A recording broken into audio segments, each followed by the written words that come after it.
नमस्कार मु संतोष कुमार साहू आपण खंडपड़ा खबर को स्वागत जनाऊँ। बर्तमान देखते आपण मैंने खंडपड़ा एनएसी 12 नंबर वार्ड रे जो परिचय गृह तैयारी कराई 7,20,000 टंकार तार चित्र आपण मैंने देखु।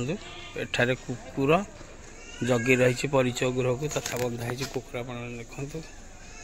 लुगापटा एवं पेंट एठारे सुखुची आवर्जना भर्ती पारा झाड़ा फेरी ये परिवेश पूरा दूषित।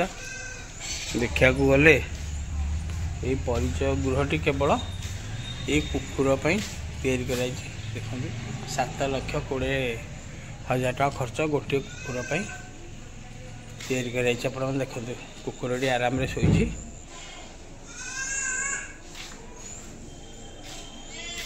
परिचय गृहर देखो आपण मैंने एबे तैयारी होता टाइल फाइल फाटी दबिगला।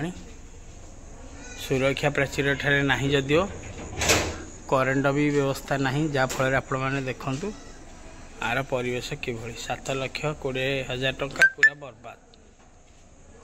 एथिप्रति दायित्व थिबा कनिष्ठ जंत्री एवं एनएसी कर्तृपक्ष टिके दृष्टि दियंतु।